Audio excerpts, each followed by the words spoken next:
আমার কোনো শোক নেই, আমার কোনো বিষাদ নেই। হে কুরুবৃদ্ধগণ, আপনাদের নীরবতায় আমার কোনো ক্ষোভ নেই। পিতামহ ভীষ্ম, ক্ষমা করবেন, আপনাকে প্রণতি জানাবার স্থিরতা আজ নেই। আর কর্ণ, তোমার জন্য ঘৃণাও বড় বেশি মনে হয়। আর হে আমার পঞ্চস্বামী, আর্যাবত্য বিজয়ী বীরশ্রেষ্ঠ অর্জুন, শক্তিমান ভীম, নকুল, সহদেব আর আপনি ধর্মপুত্র, আপনারা আমার কৃতজ্ঞ অভিবাদন গ্রহণ করুন। আমি সর্বজ্ঞা নই, যজ্ঞভূমির অগ্নি থেকে আমার জন্ম, ধর্মাধর্মের ক্ষুরধার পথ আমার অজানিত। আর্যপুত্র, আপনার বিচার তাই আমার পক্ষে দৃষ্টতা। আপনার কোনো বিচলন নেই, আপনার ধর্ম আপনাকে রক্ষা করেছে বিকার থেকে। কৃতজ্ঞতা জানান সেই ধর্মকে। ভীমসেন, তোমাকে আমি ভালোবাসা দিইনি কখনো, তাই তো ফিরেও যাইনি। শুধু তোমাকে আমার জিজ্ঞাসা ছিল ফাল্গুনী, উদ্ধচারীর মৎস্যের ছায়ালীন চোখের থেকেও দুর্লক্ষ কি দুর্যোধনের বুক?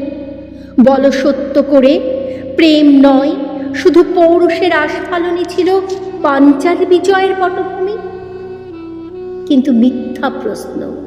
আমি জানি তোমার কোনো উত্তর নেই, যেমন নেই কোনো ভালোবাসা। তোমার শুধু আশা আছে। কৈশোর থেকে তুমি জেনে এসেছ বীরভোগ্যা পৃথিবী আর রূপমুগ্ধা নারী। জেনেছ একদিন ধার্তরাষ্ট্রের হাত থেকে ছিনিয়ে নিতে হবে কৌরব উত্তরাধিকার। জেনে এসেছ যেখানে যা কিছু সর্বোত্তম সেইখানেই পৌঁছতে হবে তোমাকে। শুধু এই কুমারী লক্ষ্যের দিকেই তোমার দৃষ্টি ধনঞ্জয়, তাই অনায়াসে তুমি সরে যাও এক নারী থেকে অন্য রমণীতে।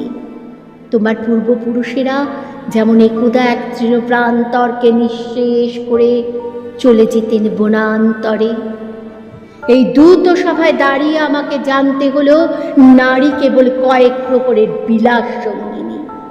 মণিময় হার, শত সহস্র তরুণী দাসী, দান্ত মাতঙ্গ, গন্ধর্ব প্রেরিত অশ্বজূত আর আমি পাণ্ডুপুত্র বধূ, এক পংক্তিতে দাঁড়িয়ে আমরা সবাই অপেক্ষায়।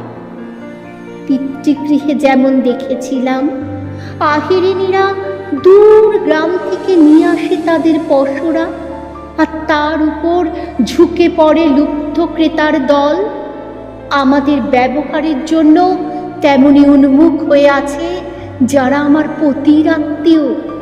আর আমাকে আমাদের বিলিয়ে দিচ্ছেন যারা, তারা আমার পঞ্চস্বামী, বিবাহের মঙ্গলসূত্র হাতে বেঁধে যারা একদিন আমার ওপর নিয়ম সিদ্ধ করেছিলেন তাদের অধিকার।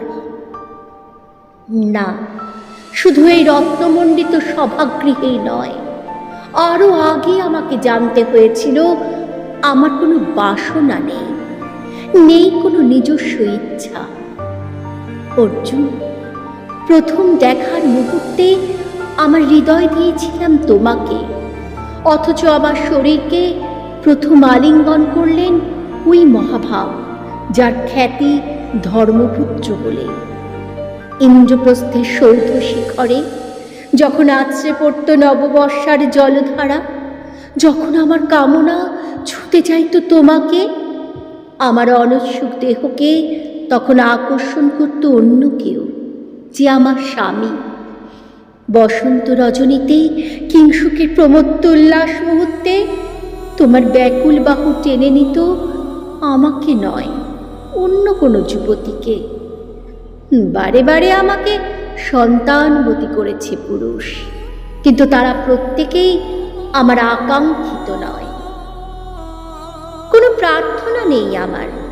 কুরুবৃদ্ধরা বিলাপ করুন, জ্যেষ্ঠ পাণ্ডব প্রহর গুনুন, কোন পুণ্য লগ্নে ধর্মরাজ্য নেমে আসবে মাটিতে।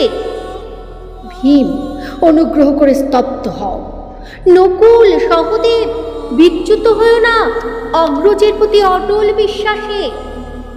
আর অর্জুন, অন্তঃপুরে যাও, সেখানে তোমার জন্য স্নিগ্ধ শরীর সাজিয়ে রেখেছে তোমার কোনো প্রেয়সী। শোক নয়, লজ্জা নয়, এই রাজগৃহে দাঁড়িয়ে আমি জানলাম প্রেম নয়, শ্রদ্ধা নয়, অধিকার নয়, নারী শুধু প্রয়োজনের। জানলাম এখানে কোনো ভেদ নেই, ধর্মপ্রাণ যুধিষ্ঠির, শক্তিমান ভীম, প্রেমিক অর্জুন আর লোলুপ ধৃতরাষ্ট্রনন্দনদের মধ্যে। প্রতিকার চাইছি না, যা শুধু বিলাসের, সেই বস্ত্র ছিনিয়ে নেয় যদি কোনো দুঃশাসন, নিক, আমি কাঁদছি না। চারপাশে ভাসানের ডিঙায় পশুদের উদ্দাম নাচের ভঙ্গি, আমি দেখছি না। চারপাশে ক্লিপ্তের অক্ষম বিলাপ, আমি শুনছি না।